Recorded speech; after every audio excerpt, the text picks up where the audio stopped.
इस मन की ऐसी चाल है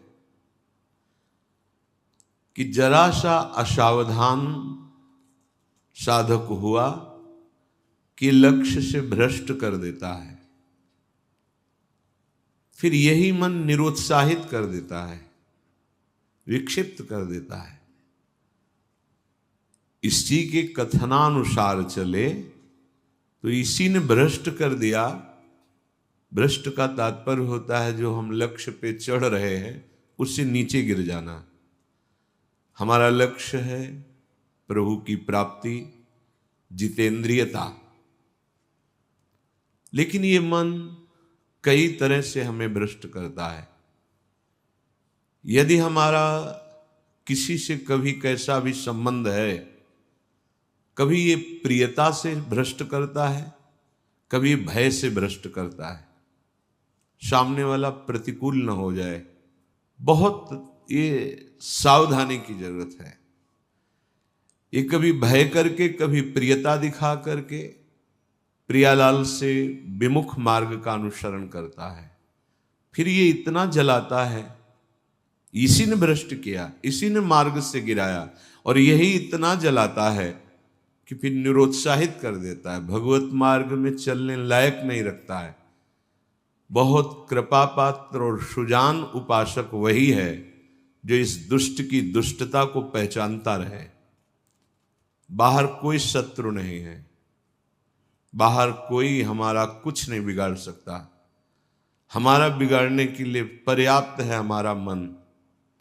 ये मन ही दुर्दशा करे, मन ही इतना नीचता किए हुए है कि हम बार बार शास्त्र की बात सुनते हैं, बार बार सतमार्ग पर चलने का उत्साह बनाते हैं, और ये दुष्ट ऐसी चेष्टा कराएगा, ऐसा संकल्प बनाएगा, फिर गिराकर निरुत्साहित कर देगा। जहां रति कर रहा है मन वहीं लगा देता है। निराश नहीं होना, इसकी चाल को पकड़ो। ये दो प्रकार से फंसाता है, प्रियता और भय से। बहुत मनन की हुई बात है। भयभीत तो होना मत, क्योंकि निश्चय कर लो कि मरना है, तो इससे ज्यादा भय क्या दे सकता है। हमारी इज्जत श्यामा श्याम है, इससे भी भयभीत मत हो। अगर गलती हो रही है सुधार करो, गलती हो गई है प्रभु अहम त्वाम सर्व पापेभ्यो मोक्षयिष्यामि मा शुचः। आपको कमजोर होने की जरूरत नहीं है। बहुत ध्यान से सुनना, आपको कमजोर होने की जरूरत नहीं है। प्रमाद स्थिति में हमसे गलती हो गई, हम उस गलती को दोबारा ना करें। और ध्यान दीजिए, वो गलती कराने वाला आपका मन है। जब आप आनंदित होंगे, जब आप उत्साहित होंगे, तब ये फंसाएगा। इसकी चाल है। इसीलिए उदासीन अति रही गोसाई। जो उदासीन रहता है उसकी नजर अपने मन पे रहती है, और जरा सी भी उन्मत्तता आई कि फिर मन जो है वो ऐसी जगह फंसाता है। इसलिए बचो। इस दुष्ट की चाल बहुत विचित्र है, और जहां ये पवित्र हो जाता है तो यही भगवत स्वरूप हो जाता है। इसके लिए निश्चय करना पड़ेगा। प्राण चाहे चले जाएं, अब हम न प्रियतावश न भयवश गलत नहीं करेंगे। इसे पकड़ो। श्रीपाद प्रबोधानंद जी कह रहे हैं, श्री राधिके त्वं यदि न प्रसीदे सीदे मत्राप्य मुदि विजब्धी तदेश वृंदावन गात्मलोकः कृपा कटाक्षेण सदेक्षणीयः। यदि हम किशोरी जी को प्रसन्न नहीं कर पाए तो हम भारी कष्ट सहते हुए यहां शरीर छोड़ देंगे। श्रीपाद कह रहे हैं।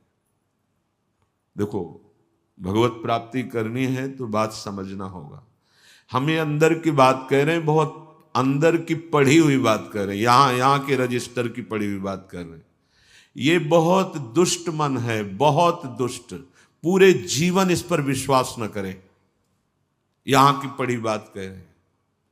हृदय की बात को कह रहे हैं, खूब सूक्ष्मता से चिंतन की हुई बात कर रहे हैं।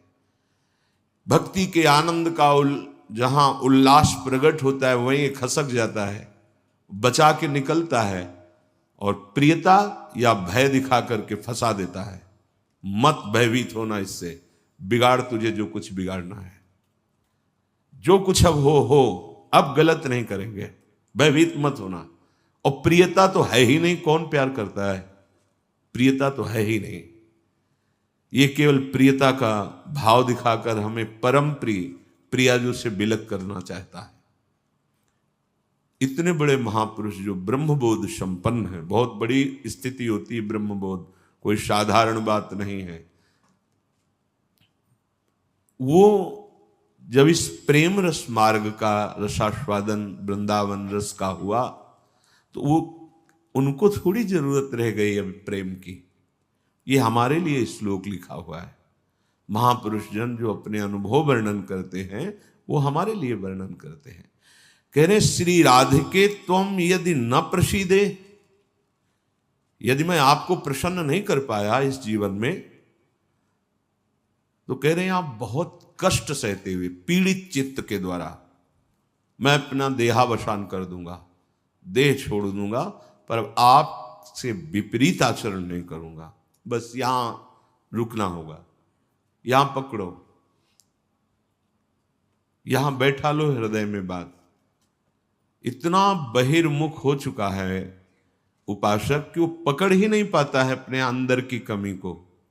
वो अंदर ही अंदर वो खोखला करके, निराश करके बस केवल जीने में लगा देता है।